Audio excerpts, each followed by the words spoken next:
ભારત ફરી એકવાર અંતરિક્ષ ક્ષેત્રે ઇતિહાસ રચવાની તૈયારીમાં છે ત્યારે ગ્રુપ કેપ્ટન શુભાંશુ શુક્લા અને અન્ય 3 અંતરિક્ષ યાત્રી ઇન્ટરનેશનલ સ્પેસ સ્ટેશન ISS માટે રવાના થઈ ગયા છે ત્યારે અહીં પહોંચ્યા બાદ તે સ્ટેશનની મુલાકાત લેનારા પ્રથમ ભારતીય બની જશે અને રાકેશ શર્માના 1984ના મિશન બાદ અંતરિક્ષમાં જનારા આ બીજા ભારતીય બની જશે ત્યારે એક્ઝોમ 4 મિશનના લોન્ચ પછી શુભાંશુ શુક્લાએ અંતરિક્ષમાંથી પહેલો મેસેજ મોકલ્યો છે જેમાં તેમણે લખ્યું છે કે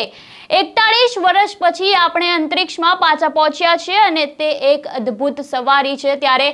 અમે પૃથ્વીની આસપાસ 7.5 કિલોમીટર પ્રતિ સેકન્ડની ઝડપે ફરી રહ્યા છીએ અને મારા ખભા ઉપર મારો તિરંગો છે ત્યારે શુભાંશુ શુક્લાને આ દરમિયાન મિશનમાં પાયલટ તરીકે ISSમાં મોકલવામાં આવી રહ્યા છે એટલે કે શુભાંશુ ડ્રેગન કેપ્સ્યુલ માર્ગદર્શન કરવામાં મહત્વપૂર્ણ ભૂમિકા ભજવશે ત્યારે આપનું આ અંગે શું કહેવું છે અમને કમેન્ટ બોક્સમાં આપના મંતવ્યો જરૂરથી જણાવજો અને આવા વધુ અપડેટ માટે જોડાયેલા રહો નવજીવન ન્યૂઝ સાથે।